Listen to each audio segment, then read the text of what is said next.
Hey everyone, welcome back to the Heroes World Quarantine Edition podcast. I'm here with one of the proprietors and owners of Heroes World, John, Hello. and of course with the Prince of Mischief himself, Rob Gadet. Morning, Stu. John. Morning. And we're here, unfortunately, to discuss the passing of a great. That'd be Sir Sean Connery. So we're going to do a quick pod and just get our thoughts and share our moments of Sean Connery. And that is the pod. It's going to be very just our thoughts. So let's start with Rob, because I know he's rearing to go. But let's how does Sean Connery affect your life, Rob? Give us a little bit of insight as to Sean Connery. So, it's funny. I said to my mom, I had called her yesterday when the news broke yesterday morning. And my mom's of that age, right? She's 70. And so I was like, oh my God, Sean Connery. And she goes, I know, it's crazy. And I was like, this really upsets me. And she was, oh, right, he was 90. And I was like, okay, I'm not saying like I'm, ready to hop off a building. I'm just saying like I feel like my childhood was kind of reared into Connery as an actor. So, I mean, I could go on for days and we'll talk about Bond in a little bit. But then you look at Highlander, right? Like a great 80s staple, right? Playing Ramirez. And then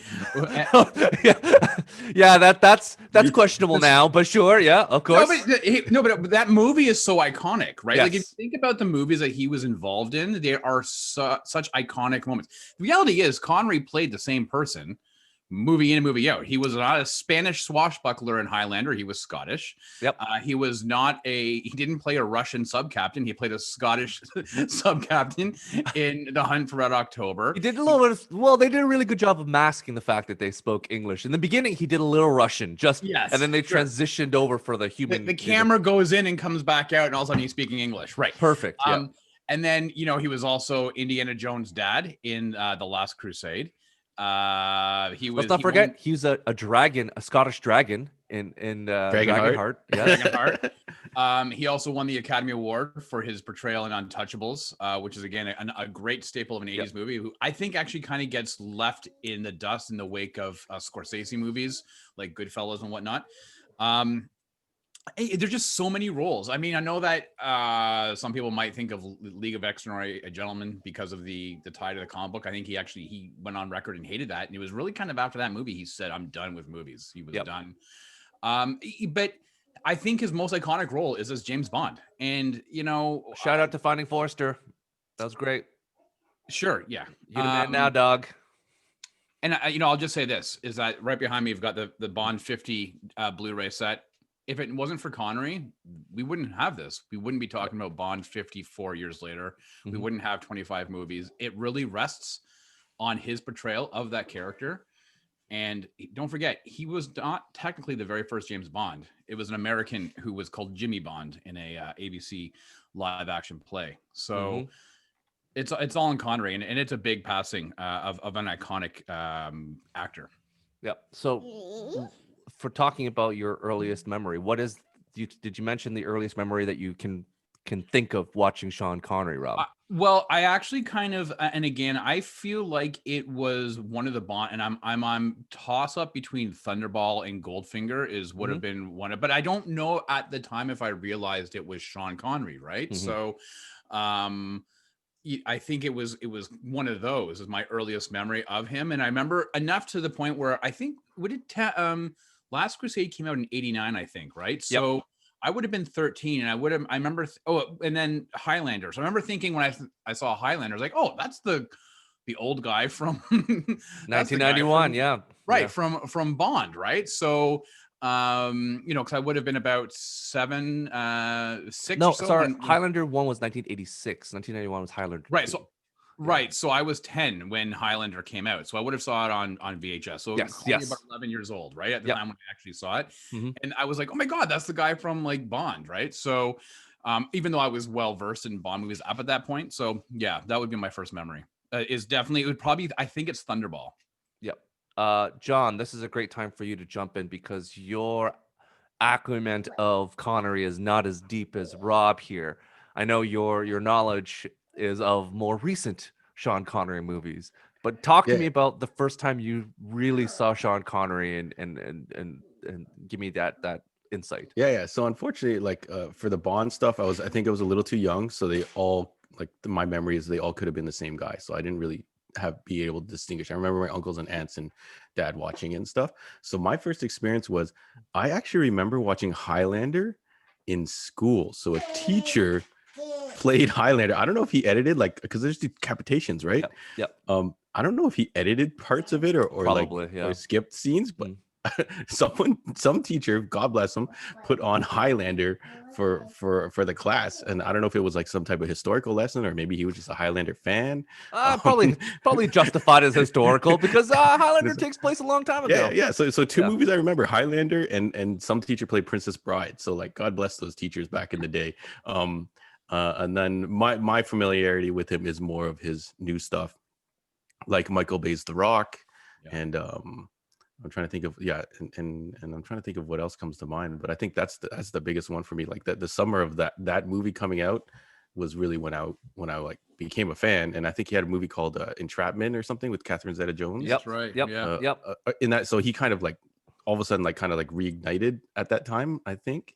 But yeah, like nothing but respect for that guy. Like he like that guy something Mason, I think his character was called, right? Him and Nicolas Cage just running around, driving around in the Ferraris, and he's just driving around and steals the guy's Humvee, and he's like rolling through the engine of like of the prison to get inside and stuff, and they're just like, what the hell? And he's like, oh, just timing, and then he just goes through, and like he was such a badass. So I kind of do think I need to kind of go see his younger years in the Bond, but there's so many movies to watch. So and to your points, the big hits that Robin and I have talked about a little bit already, but then there's all the kind of small movies or cameos, like his weird cameo. Well, his cameo in Robin Hood, Prince of Thieves, where he plays King Richard, and Rising Sun. Remember that movie? Like with Wesley Snipes, right? Wesley Snipes. Okay, yes, I do. And like the weird first night, like Richard Gere. Oh my goodness! So there's like. I think we talked of the disaster that was first night. Yeah, like I'm sure he killed whatever part he was in. Here's the thing about Connery, like he really was one of those weird. Not to say he's on par with Johnny Depp, but he just did what he wanted, and it was refreshing to kind of pick. He picked the movies he wanted to do, he was interested in doing, and that was that. It didn't really matter. He's kind of a different type of actor because he was in that. Was it? Xanadu or Zandor or whatever that movie too, Zardoz. So he's kind of had that weird, interesting history of movies. But looking back at him before, watching a clip I shared with Rob and the guys yesterday when we were before this, was that Mike Myers did this AFI introduction, and one of the last kind of public events that Connery actually participated in. And talked about how at one point he was a third runner-up to Mr. Universe. So that was an insight to Sean Connery that you didn't know, that he was also built like back then before they're super muscly. He was good, really in shape. Yeah. There were stories of my beloved team, Manchester United, where there was an opportunity where they were willing to sign him. He was actually a good football player, so he was an athlete. And the only reason he didn't play football, which he loved, was that he was like, well, these guys, you were 30, you're done. Like, as an athlete, he was 22, he was fit, he was clearly Mr. Universe, could run around, and he's like, well, after 30, then I won't have anything to do. So he went into acting instead. So that's his fallback. You can kind of tell the way he moved in The Rock. He didn't move like a quote unquote old guy. Sorry, my daughter's up too. But yeah, like almost like Tom Cruise. Like they seem like they're natural athletes, right? Yeah. Well, the interesting thing about Connery is that he's one of the first actors with whom everybody does an impression of his voice. Yep. Right. And they say, what is it? What is it? It's the most sincerest form of flattery. Whatever. But people you don't really S-words for 5,000 Alex. Yeah, the iconic stuff. Yes. People don't really do that for nobody does a Tom Hanks voice, right? Unless you're yelling at Wilson. But where you can think about it is Matthew McConaughey. Everybody's always doing all right. Like, yeah. So there are you need an accent. Yes. Right. There are very few people that actually will try to mimic that cadence that he had. And I think that speaks volumes to how ingrained in our pop culture psyche he really is. let's also know not. I mean, there was some controversy with him and his thoughts on women way back in the 70s and 80s, and so that man wasn't a saint. He wasn't perfect. But that being said, talking about his breadth of film roles and what he brought to our entertainment value, man, that guy's an icon. To be fair, it came off a Mad Men era. If you watch that, like he's a product of that generational mindset. So it's difficult, but I think we have to chalk it back to that's where it was at that time frame. Not to justify it, No, but to say no, that I agree. that's kind of how it is. And it's unfortunate, but that was of ilk of that time. And to your point, yeah, he's very memeable because of his accent. Whether it's at that time when Finding Forrester came out in 2000, I think me and a couple of my buddies went to watch it. I think it was like me and Andy and John and a bunch of guys went to watch it. And I can tell you for like the 3 weeks after, we were yelling, "You the man now, dog," and that Connery accent all like nonstop. Like it was just a perfect, in a term of like a movie that we all enjoyed because again, it was, reclusive, person. That if that was the last time he did the movie was pretty much, if you exclude the League of Extraordinary Gentlemen, that was his swan song, and that was it. He was done after that. But it was an elegant. He was irritated with how things were going in the film community. I mean, and it's too bad. If we take it back to Bond, there was a lot of talk about Skyfall, right? The 50th anniversary of Bond, that movie. In that there was hope that he would reprise his character. He would play the role of that housekeeper or innkeeper, like that Albert Tunney ended up playing. And that it was a house. Skyfall was a house for past Bonds because at the time Roger Moore had just passed, I believe. So it would have been great to have seen him kind of give homage to his own the foundation that he laid. And I really don't think we can understate how important of a role of what he brought to that role. There are many people who have written books about spies and espionage thrillers and this and that, and they try to do a film series, and you're usually one and done, and that's about it. And Dr. No was his first foray into the Bond world. It was a hit, a modest hit, but it was a hit, and that laid the foundation for the next movies and so on and so forth. You can look at Jason Bourne was, even though that series by Robert Ludlum was written in the 80s, it was based on the shoulders of what Ian Fleming did with Bond. You can talk about film movies like Jack Reacher Universe, which we've talked about. John and I have mentioned we're a big fan of those books. Those Lee Child books are amazing, but that film universe died after the two movies. Really, you can say it died after the first one. It was great, and then the second one was horrible. So, if you think about a literary figure, and this person, it doesn't matter how great of a cast you have and this and that. If you cannot embody that role and bring something to that to build upon, then audiences won't go. And we should have at this point been watching the 25th entry into the Bond franchise already. I don't count Never Say Never Again because it's not an official James Bond movie in canon. Just for those who are going to be, we already have 25. No, we don't. But that is all really rests on his shoulders. Yeah. So, man, how do you deny what he did? Well, I think when we do another pod, when the Bond movies come out, we'll give more retrospective to him as James Bond.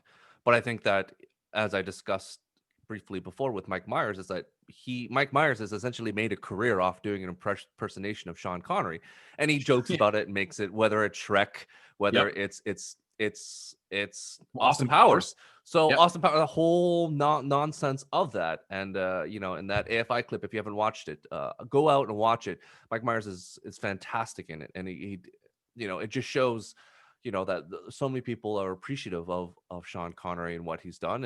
And again, this is kind of, it's interesting to see how people reacted, because there will be a day when, and it's crazy to think about some of these MCU characters, the canon, just look what happened with, Chadwick Boseman. God, what's going to happen when Robert Downey Jr., when these kids grew up watching Robert Downey, and then that happens, it's going to be another big milestone in these kids' careers. So this is something else when it comes to building these megastar franchise people, is that it's going to, when they do, eventually, if we could all live to 90, pass away in our sleep in the Bahamas, big bucket of win. We'll all take that.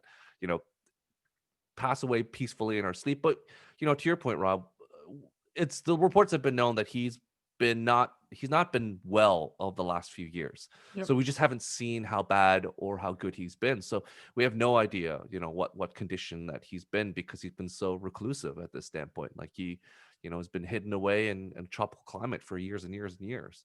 But I will say, it was interesting in that, the one thing he did do, he was very much tied to his homeland of Scotland. And I want to emphasize that point, because there are a lot of actors who even come from this country in Canada who emigrate down to the US to do work, because that's where Hollywood is. And they kind of forget about their ties to Canada.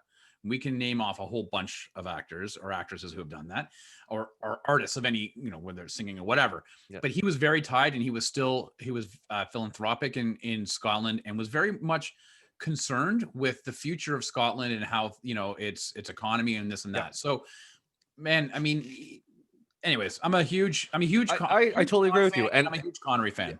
And it's as if Andre was here, his eyes would roll, because I would say, like, Ryan Reynolds is a Canadian who lives away, but he does care about the country. So to your point, there is a few actors today that are similar, but you're right. When people do normally leave and they become an actor in Hollywood, they generally don't look back at their home country or do a small thing. But there are the examples of those who go back to either Australia or New Zealand or France or the UK. Like there are people that, once they have kids, they want normacy. And it's like, okay, like the classic example is Eugene Levy. He's like, I have 2 kids. I don't want them to be in Hollywood. I'm moving back to Toronto. And that's, I'm going to sacrifice some of my career because of it. So, Connery, in terms of that. And then win an Emmy for Schitt's Creek. Yeah, but, let's not forget this time on MTV, like, again. So I think that we look back at Connery and really appreciate kind of the magnitude of what he did for the Bond franchise, but just the eclectic choices he made. I want to ask you too, out of all the movies we kind of named out, you've picked the one that's touched you the most.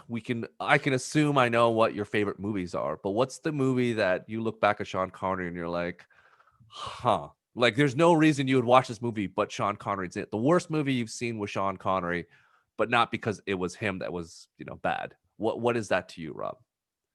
Like the movie you look back and you're like, oh man, should I watch this? But Connery's in it. I'll watch it. What do you have a movie that pops up? Highlander 2. Well, here's the problem is that I've only watched this movie twice, and I won't watch it again. But I watched it the second time because he was in it.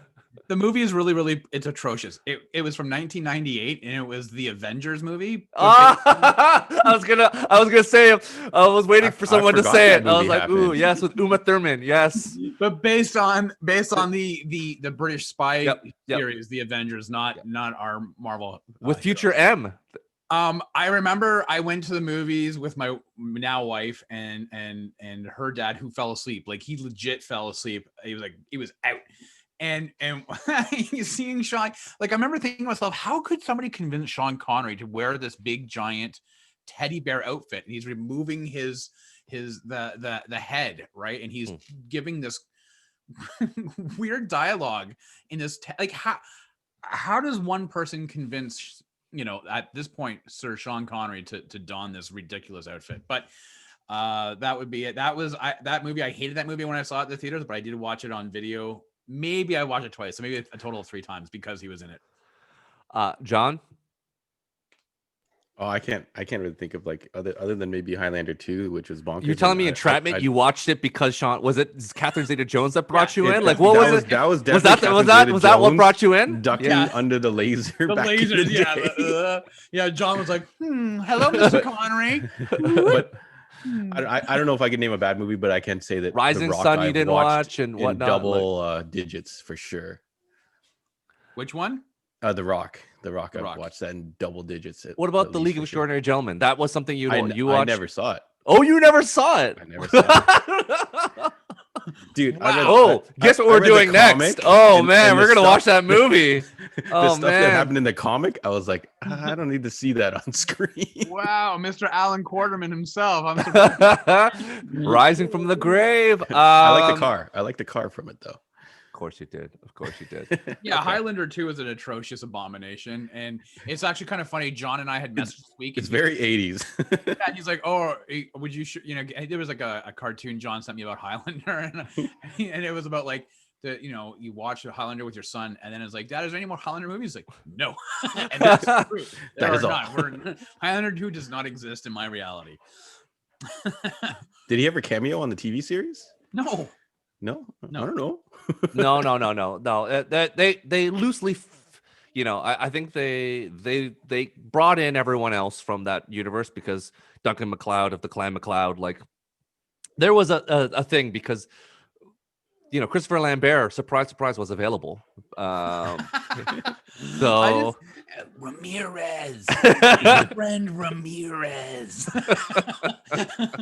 yeah, Was he in 3? Was Connery yeah, in 3? it was kind of one of those things where it's just like in Red, like Red in Shawshank. You're like, why is Morgan Freeman named Red? And then the book, it's like he's a big Irishman with red hair. You're like, that makes sense. Like, all right, Red Irishman, got it.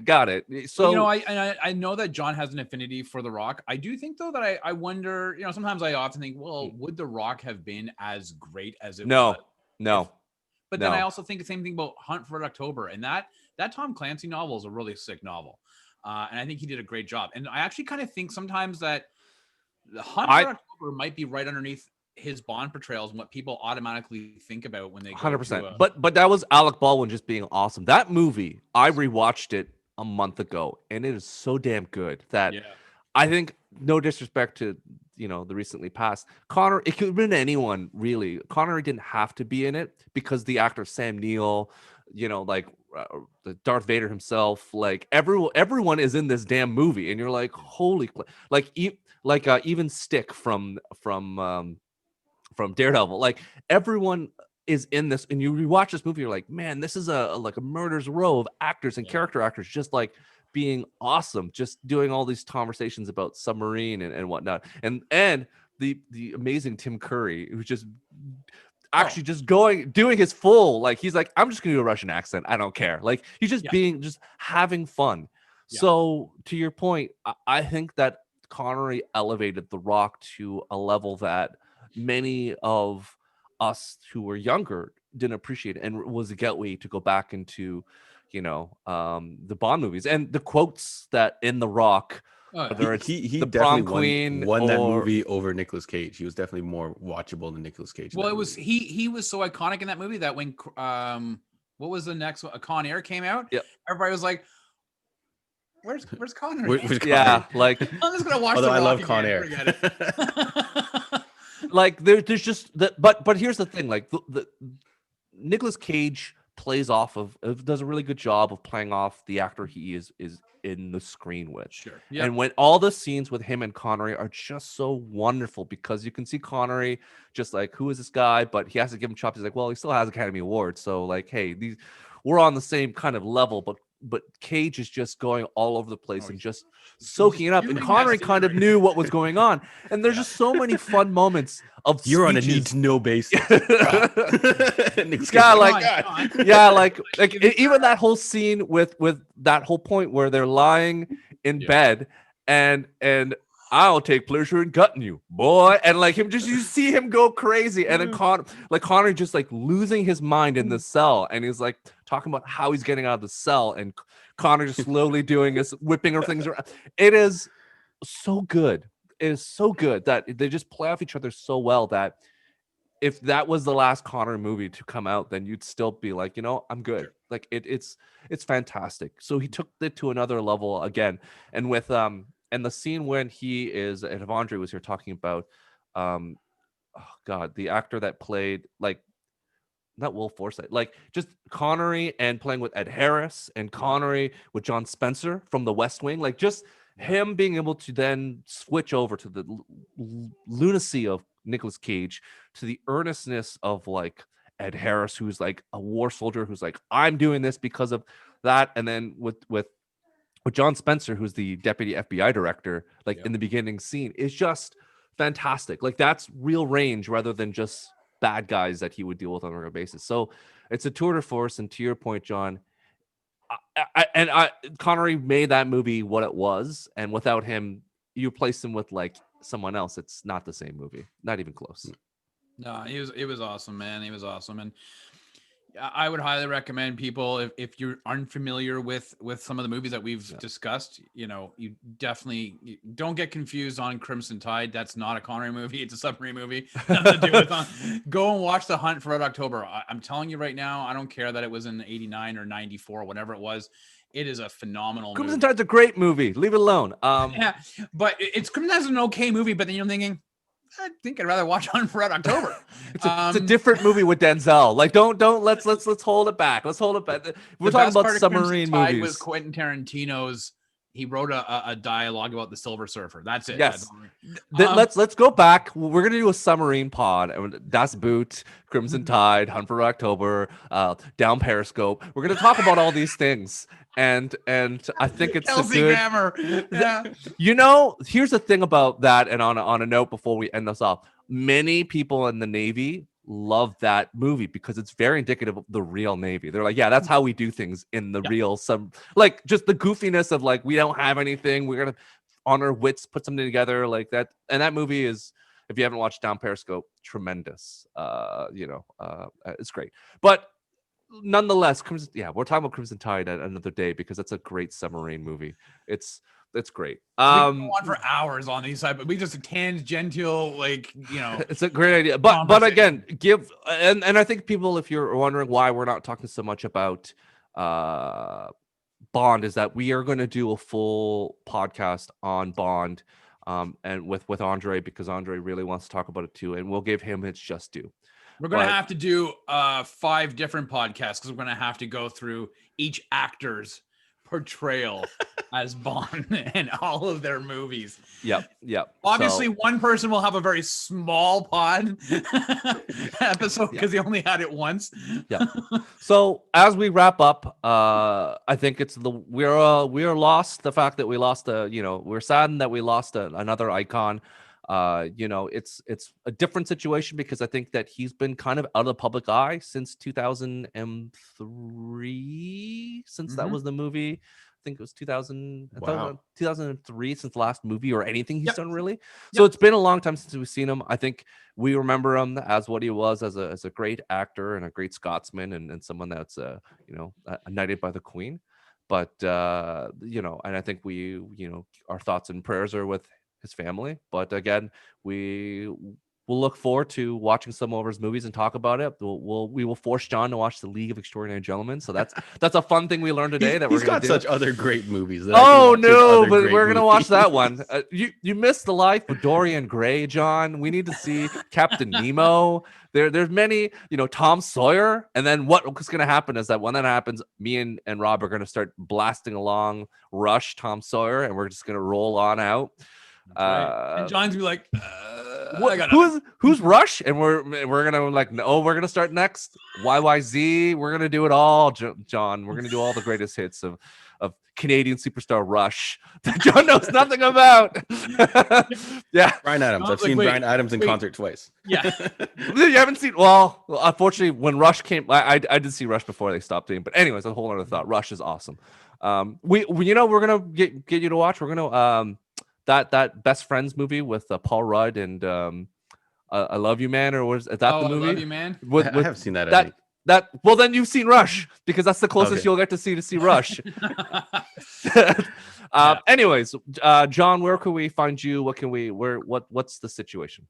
Yeah. So Heroes World Online on the Facebook, YouTube, Instagram, and then sales.heroesworld, HEROES world at gmail.com. But if you message us through any of the social media, I'll get it.